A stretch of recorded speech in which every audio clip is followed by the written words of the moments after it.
Something I forgot to mention in the announcements is those of you who are on the nominating committee, we could meet for just a few minutes afterwards and go over the nominations for this next year. I would appreciate it. We're going to be in James chapter 3 today.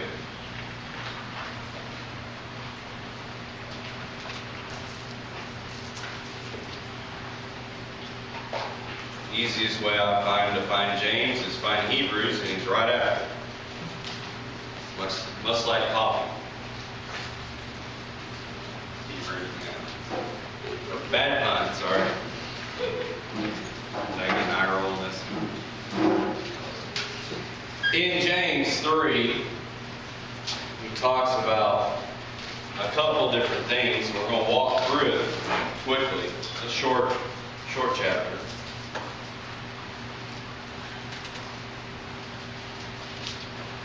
I find James talks to me many times. He is giving information to the body of Christ, to its leadership, to those who feel called to carry that mantle. But in reality, we're all called to some leadership within Christ. We are. Some of us are gifted with talents that others just do not have. I can't play the piano. I've tried. I can't memorize the notes. I can sing along, but if you go, okay, play this, I did that. I can't remember. I used to be able to. I can't do it. I never could do it well. I can do Twinkle, Twinkle, Little Star and a few other things. That's it.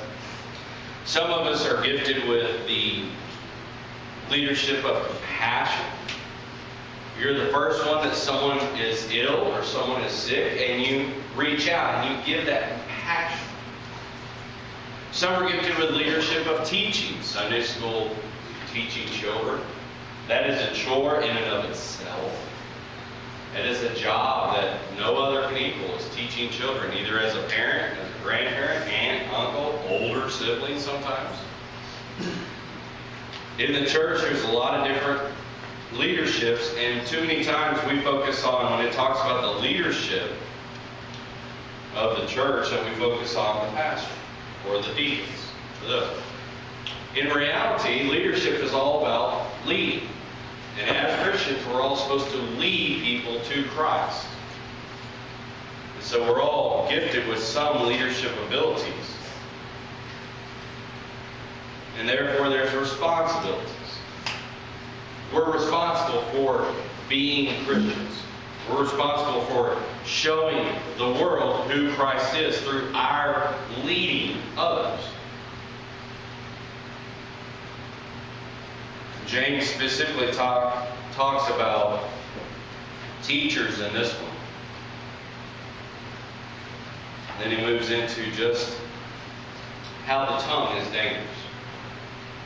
Anybody in a leadership position knows that. You don't believe that? Look at politicians. They have someone who is literally paid to write their speeches so that the words the politician speaks gets the right effect. And that's not a simple job. They make a lot of money doing it. Look at big CEOs. Their public relations. What is that? It's all about how word of mouth, how people talk about a company. In our day and age, nowadays with online presence of companies, some companies get destroyed because a few people get upset and a lot of people hear about it and destroy the company. And tear apart its public image. The word of mouth, our tongues, the words we speak are very powerful. And James talks about that. The reason I wanted to go into all that for just a moment before I got into it is I want y'all to remember when it talks about, okay, teachers and leaders and everything, yes, there are specific ones. And there are responsibilities I have that none of y'all have because I'm a pastor, because I'm an ordained minister. The deacons have one because they're ordained ministers. Sunday school teachers have one. But this doesn't excuse the rest of us. We all have some leading and some tongue that needs to be understood. I'm going to read out the New American Standard just because it's a little easier on my throat today. There's no these and thous. So. In verse 1, I'm going to read through the whole chapter. It says, let not many of you become teachers, my brethren, knowing that as such we will incur a stricter judgment. For we all stumble in many ways. If anyone does not stumble in what he says, he is a perfect man, able to bridle the whole body as well. Now if we put the bits into the horse's mouth so that they will obey us, we direct their entire body as well. Look at the ships also, though they are so great and are driven by strong winds, are still directed by a very small rudder, wherever the inclination of the pilot desires. So also the tongue is a small part of the body, and yet it boasts of great things. And we'll stop there just for a second. The image he's given is something we need to understand. First, he does say, as teachers, there's a more responsibility. There's a higher level of rule. I'll give you an example. If just someone who visits the church is seen at Walmart, someone runs into them with a buggy and they turn around and gripe at that person, okay, they're having a bad day. A deacon does it. Ooh, it's a little. Pastor does it. Now, that might sound not that big of a deal, but that's reality. That's really what it is. I literally, because I know I'm a pastor, because I know the position and the burden that it does carry, I do stop sometimes and go, I know I want to respond this way, but this is the godly way to respond. And I have to do that because there is a burden on my shoulder as a pastor of South McGehee not to bring dishonor to this church. But the truth of the matter is we're all supposed to do that to not bring dishonor to God. Mine is just a little bit more obvious because I have that title of ordination. The second thing he's talking about is he talks about the bit in the horse's mouth, how it controls it. I worked at a horse farm for a short period of time, a handful of months, and there's a couple things about it that really stuck with me. One thing is we had this big stallion pinto. When I say big, his back was here. To me, that's a big horse. And yet I was able to control this animal, full stallion. I was able to control him with just a rope, a halter, and the halter had a little metal piece that went through its mouth. Now, before y'all think that's mean, horses are missing teeth in a certain spot. That's why it works. The metal just goes across, it doesn't touch any teeth. And I just snapped this on its halter and I walk him. And I could walk him past any horse at the farm. And because he had that bridle on, I could turn his head. And that's something about horses. Whichever way their head's going, most of the time, is the way they're going to go. Same thing with the ship. Whichever way the rudder is steering is which way the ship will go. I like funny videos, and people send them to me. And I saw one recently where a guy was trying to crank start his boat out in the middle of the lake. It got started, but he pulled too hard. You know what happened? The engine jumped off the boat and sank. Little one. So he has the problem. He's stuck out in the middle of the lake with no way to drive himself. I mean, you can sit there and do that. But what's the other problem? Now he can't steer. Took him a long time to get in. You know how he ended up doing it? Laying in the boat, putting his feet over the back and paddling like that. Because he couldn't steer and paddle from either side because he didn't have a paddle. So, I mean, but the same technology, they go for little rowboats or little fishing boats, work for the big super carriers. They have a tiller in the back. Controls which way it goes. Now, for up close, they have thrusters that move it side to side. But out in the ocean, they just have a big piece of metal that moves. And it controls it. And compared to the size of the ship, it's nothing. You can control a sailboat with a tiller the size of my hand. Small sailboat. Because it controls which way the water flows over the back and it pushes the boat around. That's an oversimplification, but that's what it does. And what he's using this analogy, the bit and the tiller, is the fact that our tongue is a very small muscle. It is. Compared to the rest of your body, it's a small part. And yet, it can control you. You ever lose your temper and say something you shouldn't have? What did it do to your life? It can damage your reputation. It can make you lose a job. I bet y'all had that at the middle. Someone lose their temper, say something they shouldn't, and then the boss goes, you know what? I don't need you. So it can damage your reputation, make you lose your job, make you homeless, it can destroy relationships. It's a very powerful yet small thing. Another thing he does say in all this is, anyone that does not stumble in any way is perfect. He gets back to that in just a second. The second half of verse 5, he goes, see how great a forest is set aflame by such a small fire. And the tongue is a fire, the very whirl of iniquity. The tongue is set among our members as that which defiles the entire body, and it sets on fire the course of our life, and is set on fire by hell. For every species of beasts and birds, of reptiles and creatures of the sea, is tamed and has been tamed by the human race. But no one can tame the tongue. It is a restless evil and full of deadly poison. With it we bless our Father, our Lord and Father, and with it we curse men, who have been made in the likeness of God. From the same mouth come both blessing and cursing. My brethren, these things ought not to be this way.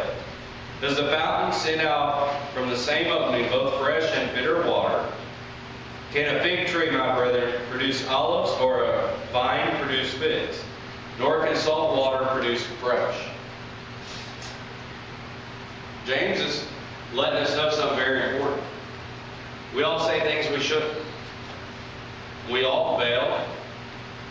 Jesus talked about it. He's alluding to this, about the idea of we, in one moment, we praise God, and the next minute we curse our neighbor. Now, that cursing is not foul language. It's literally going, I hate something. I want something bad for you. Easiest example of modern times is when you're traveling and someone cuts you off and you're like, and you say something you shouldn't. That's this idea. Or when you say something about someone that you should. And he says, we're not, it does not make sense for us to sit here and call ourselves holy if we're allowing something bad to come out of us. And he gives some examples. A fountain cannot produce both good water and, what was the term of that one? Bitter water. Some are salt water, bitter water, foul water. Undrinkable is the easiest thought. What if you went up to a fountain and you put your glass and you got crystal clear spring water? It's great. You drink it, you got another glass of it, and it looked like pond scum. You'd be worried about that first glass, wouldn't you? Right? I mean, we would. You'd be like, was there a clog that came loose? Because we know nowadays there's all sorts of little microbes and stuff like that. I'd be looking at a second glass going, I'm not going to drink that, but it also made me worried about that first glass. I'd be thinking, what did I drink? I'd be nauseous. I'd feel horrible. Well, guess what? That's how people do. We go, yeah, I'll pray for you. And then the next time we go, I hate you. They look at that and go, well, what kind of prayer was it you prayed for? Or in one hand you go, I'll help you. And the next hand you gossip about it. They don't want your help anymore. Why? Because you'll gossip about it. James is alluding to the fact that when our speech shows that any part of it is tainted, all of it. And he says it should not be so. He continues in 13. He goes, who among you is wise and understanding? Let him show by his good behavior his deeds in the gentleness of wisdom. But if you have bitter jealousy and selfish ambition in your heart, do not be arrogant and so lie against the truth. This wisdom is not that which comes down from above, but is earthly, natural, demonic. For where jealousy and selfish ambition exist, there is disorder in every evil thing. But the wisdom from above is first pure, then peaceable, gentle, reasonable, full of mercy and good fruits, unwavering, without hypocrisy. And the seed whose fruit is righteousness is sown in peace by those who make peace. We as Christians should strive for this part. Amen. But we fail all the time. Because it says, who among you is wise and understanding? Prove it in the gentleness of your wisdom. Now, life is hard. If you've lived more than 20 years, you know it. Something's happened. By the time I was 20 years old, I was married, had a kid, had friends that had died. Friends had lost legs, all sorts of stuff. My mom had epilepsy. We dealt with that. I'd seen my dad run out of churches because he stood for the truth and people didn't want to hear it. I'd seen a lot. Some of y'all have seen much worse before you turn 20, some not so worse. But life is tough. And I remember people who gave wisdom.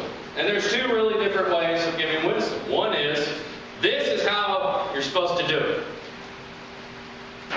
How many of y'all thought of someone at that point?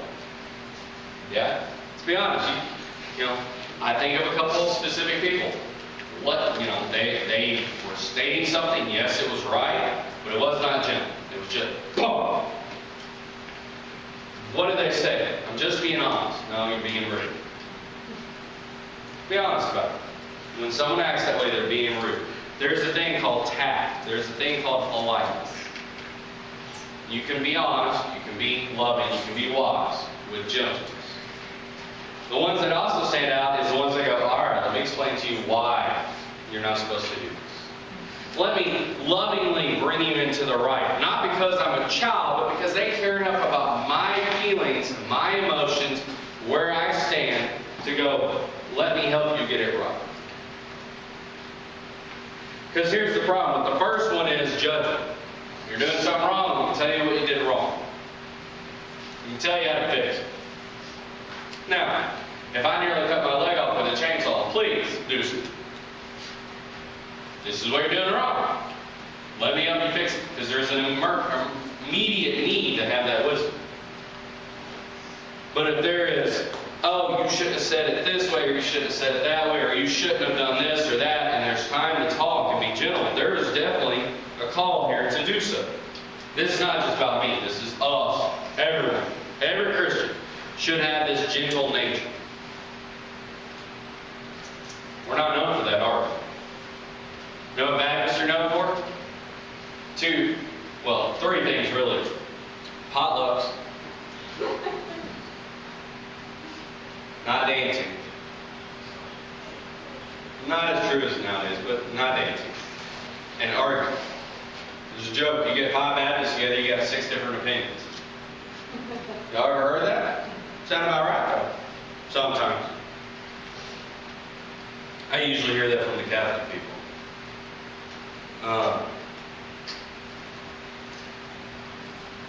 He says something interesting in 14. I want us to think about this for a second. It says, if you have bitter jealousy and selfish ambition, a couple of different translations handle that differently. But basically, if you're giving wisdom and it's because of a selfish nature, be honest about it.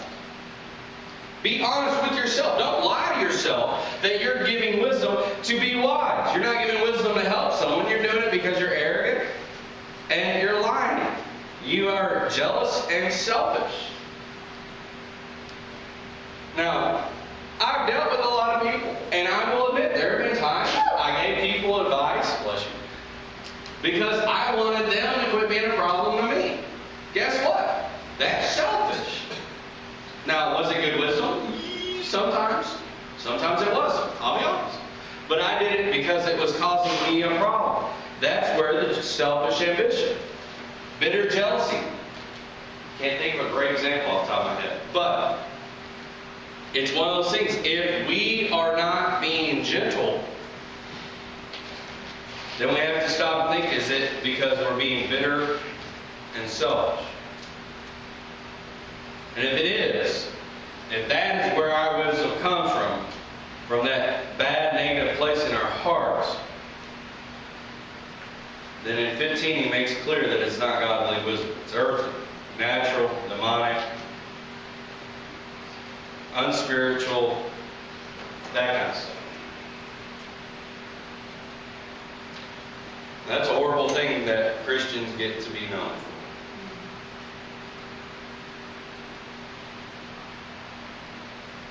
I get asked a lot of questions because I'm a very open person. I've had people sit down and go, Matthew, I want to ask you a question, but I don't want you to give me grief. Okay. And I just answer the question, and then I go, let me pose a question to you. Is this you that you're talking about?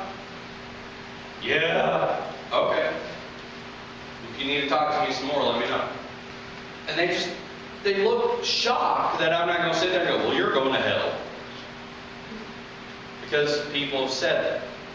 People do that. Or they say because you're this or because you're that, you're a horrible person.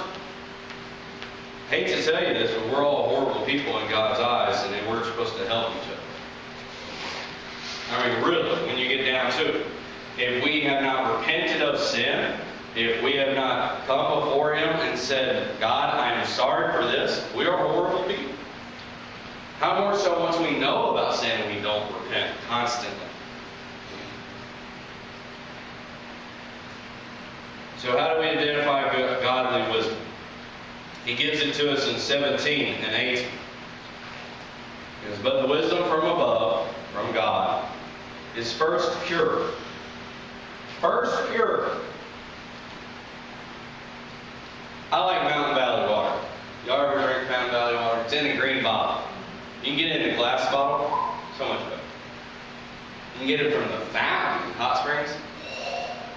Not the one people wait in, that's gross. I'm talking about the one that's a spigot.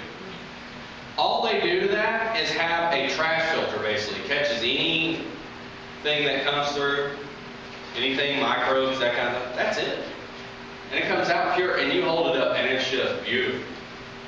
And if it's cold, you drink it, oh, so good. And in winter, if you drink it straight out of the fountain, it comes out of the fountain hot, by the way.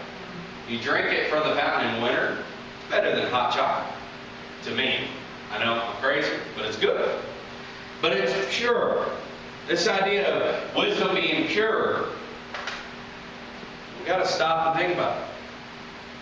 Have you ever been given wisdom that wasn't pure? Yeah. Think about wisdom given from teenagers, at teenagers. Now, I'm not picking on teenagers. I'm just saying that because some of the advice I got from teenagers when I was a teenager, whoa, not pure. The second part goes, then peaceably. What is peaceably? It's not a word we use a lot. Peace-loving is another term.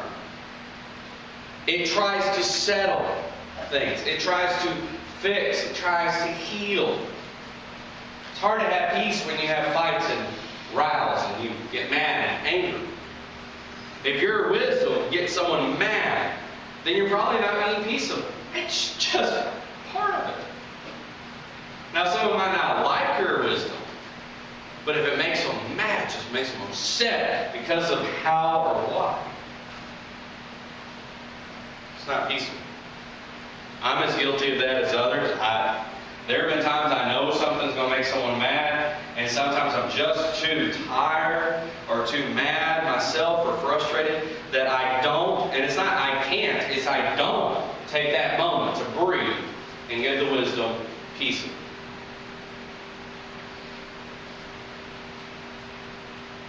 Third thing is gentle. We have a toddler running around. It makes us stop and think sometimes because toddlers bounce pretty well. He got a good black eye the other day. He hit the couch. He was upset about something and hit the couch and it's got an edge and caught him. But if you're not gentle, they let you know pretty quick. You go to pick him up and you pick him up too quick, he's like, wah! Right? It's interesting, at either end of the age spectrum, gentleness becomes an issue. In the middle, teenagers, I walk by when the kids go, hey, quit doing that. Smack on the back of the head. Not gentle, not hard enough to really hurt, but not gentle. They're just like, stop that. Right? Everything's like, here. I have a big hand, so sometimes I go, wow, and they're like, oh. You got it. But we're supposed to be gentle. Are you known for gentleness? I have to be a little bit more gentle now. I was wrestling with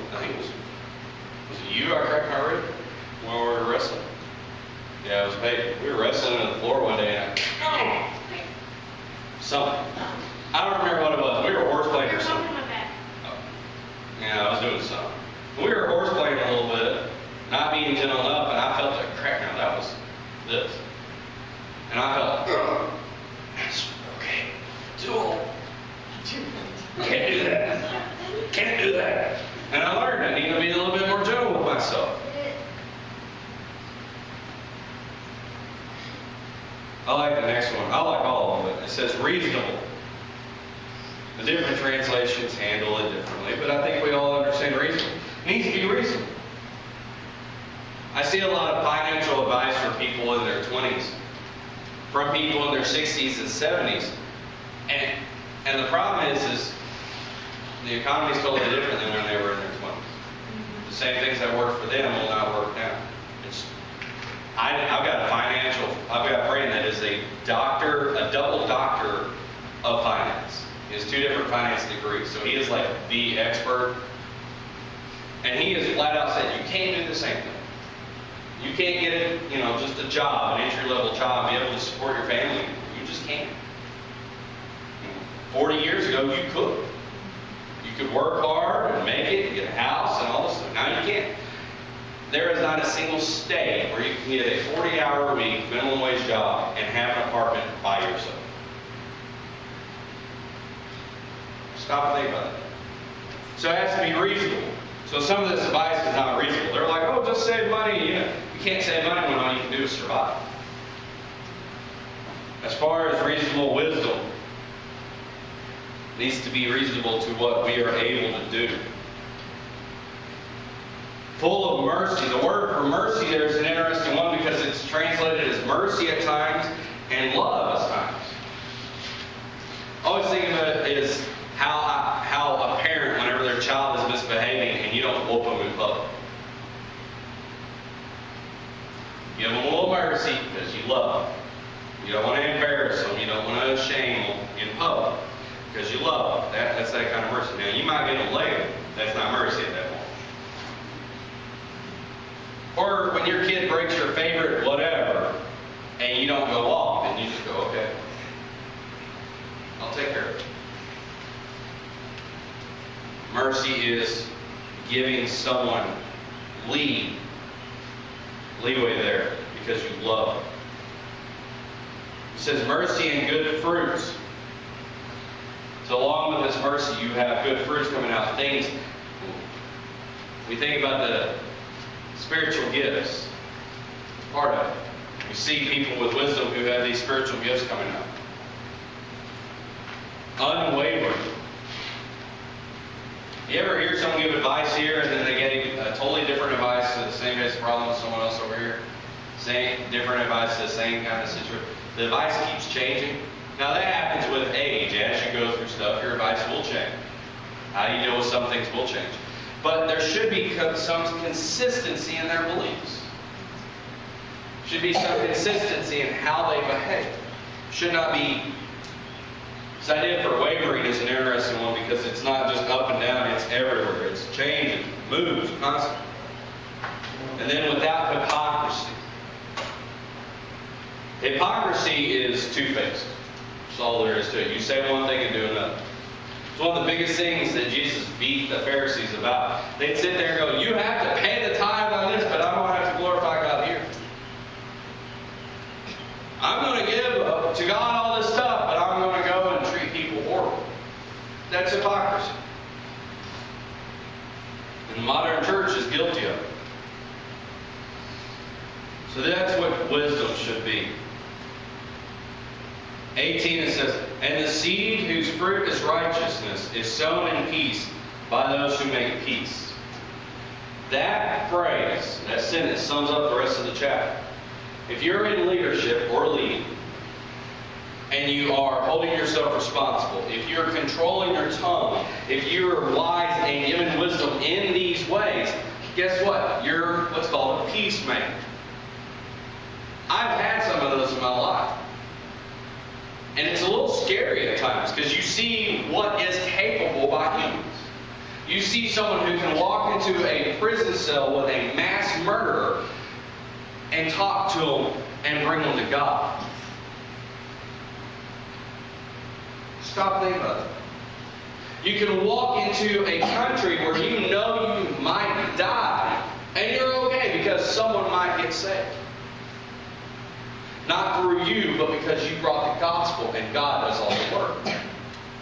And if you die, okay. I literally heard a missionary go, that's the price you pay. And it blew my mind as a kid. How can you be okay with that? When you're truly wise, when you're a true peacemaker. The idea of a peacemaker is not between people necessarily. Between a person and God. Because when you're at peace with God, then you can be at peace with your fellow believers, your fellow people, your neighbors. Because no matter what your neighbor does, you see him in the light of God. There was a song, the first time I heard it was someone performing it live. It wasn't the singer that was famous for it. I can't remember the song. But it says, it talks about he just landed, he got out of the airport, and he sees a woman standing there. He sees a man standing there, and he goes, let me see him with God's eyes. Basically, is the idea. Because God knows everything going on in their lives. And he talks about what the woman's going through and what the man's going through and all the stuff that we don't consider. He goes, let me see them with God's eyes. That's what a peacemaker does. It sees someone who's struggling, sees someone who seems to be fine and goes, I still love you. And they go, you don't know anything about me. It doesn't matter, I still love you. What happens? They start opening up and challenging it, trying to prove that they're not lovable. What happens if you keep going on, but I love you still? God loves you. It gets to the point where all their dirt's out there, and you can go, but God still loves you. And they go, why? Why would God still love me? And that's the moment that seed, after they pulled all of that dirt out, after they pulled all of it out, and you can plant that seed, and guess what? It can grow. So when you go, God loves you. Why would He love someone like me? Because He loves everyone. Amen. I literally heard someone go, you don't know, if you knew everything about me, you wouldn't say that. I said, try it. And they looked at me and they were like, I've never had someone do that. Everyone's always afraid. I said, I've heard some horrible stuff. I've seen some horrible stuff. And I'm not saying I've seen more than anyone else, but I've seen enough. There's very little that surprises me. It just... And when it does surprise me, I go, wow. And they go, did that surprise you? Yeah, but keep going. And they're like, you're not scared? No. I'm not saying I'm perfect. I'm saying God's giving me those skills. That's not me. Because there have been times I've sat down and Nicole's like, you okay? I'm like, my head hurts. My heart hurts. My spirit hurts. She goes, why? I said, oh, I can't tell you. She just goes, okay. You want some sweet tea? Yes, please. She nurtures me as needed. Takes care of me. So, what do we do about all this? We control ourselves. We control our tongues. We gain wisdom for wisdom's sake so that we become wise in Christ, so that the gospel will be heard. We become peacemakers so that that seed of faith, not through us, but we can help open a way that God plants that seed of faith and it blossoms into an amazing saved soul.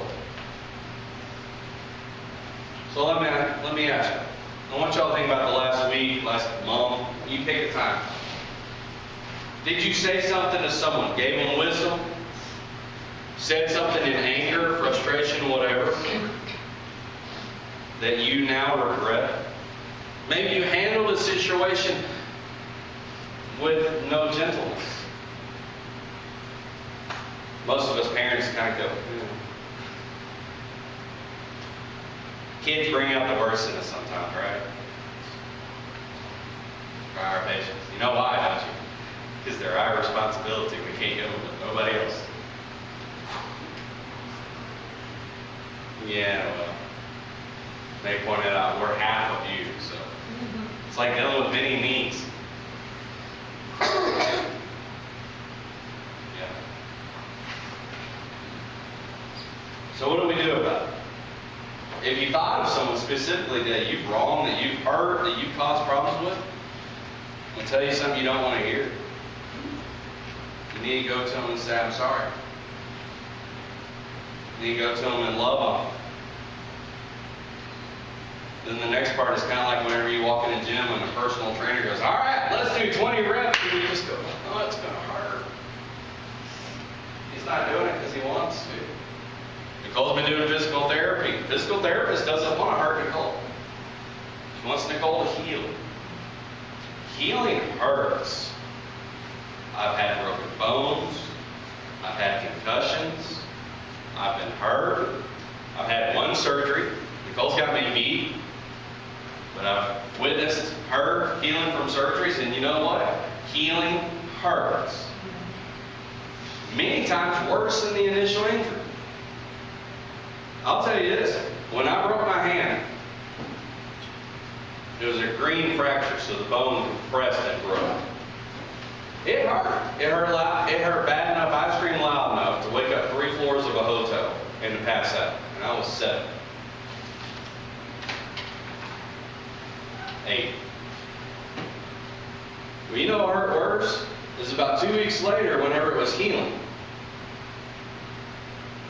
And I'd wake up in the middle of the night and it felt like someone was taking a needle and just digging into the bone. You've experienced that. Yeah, it hurts. Healing hurts. That's why we don't do it. I don't want to deal with that. I won't do it again. I don't want to deal with it. Tough. Too bad. If you want to be a peacemaker, if you want to strive after wisdom, you got to deal with it. So the question is, are you going to? Are you going to go to those people you thought you were helping and you actually caused harm? You thought you were guiding, providing wisdom. When you lost your temper and you said something you shouldn't have, are you going to go to them and say, I'm sorry? Because we can say everything we want. We can act, yeah, I'm sorry, I shouldn't have done that, yada. But until you go to that person and you help them heal and then you get better, none of it matters. You can say everything you want. You're still going to be standing in a circle of Pharisees. Because what did the Pharisees do? Oh, you're supposed to honor God, and then they didn't at all. God is honored by us humbling ourselves, going to those we have wronged, saying, I am sorry, and then striving after God to get better. It's not easy. What did Jesus say, though? If you will be my disciples, you will suffer. Some of that suffering is at others' hands. Some of it is because we're stupid or we've done stupid things. Tell the kids, sometimes we're all stupid. Sometimes we just do stupid stuff. The trick is to limit those. I'm going to ask y'all to bow your heads. Joyce is going to play through one song. And I'd ask y'all to consider the names. You might only have 1 or 2 on your list. It's still someone you need to go and you need to love them.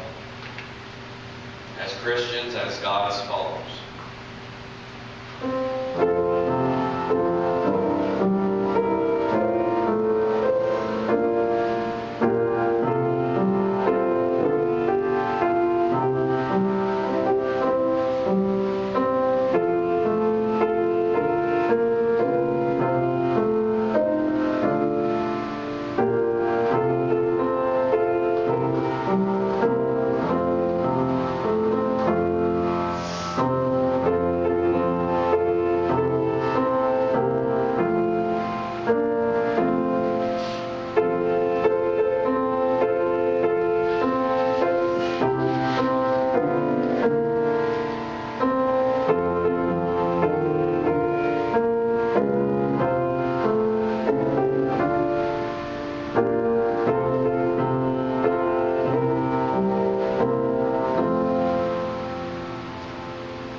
In person works great.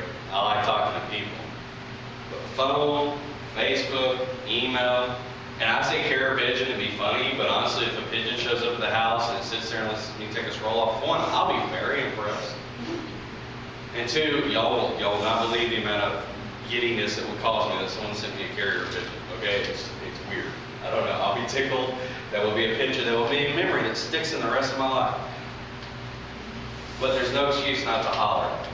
Even if you just want to send me a text and go, hey, when you did this, you upset me, or hey, I have a question about this Bible thing, or can you pray for me? Anything like that. Some of y'all have done that, and I answer at the weirdest time.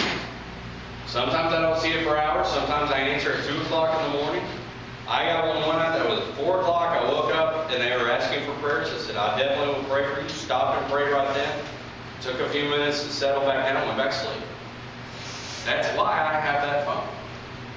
But more importantly than talking to me, talk to God. Go before Him and go, Lord, reveal to me those things that I need to work on. Those times that I have upset and those times that I have caused problems. And help me heal. Help me to help others heal. And forgive me of my sins. Because there is an accounting. And it talks about, okay, those who are saved get into heaven. But there will be an accounting for our behavior while we're on earth. Brother Jim, you want to close us in prayer? Lord, we just thank you for this time that we can come here now, study your word. Lord, just be with the ones on our prayers. Lord, just touch each of these families.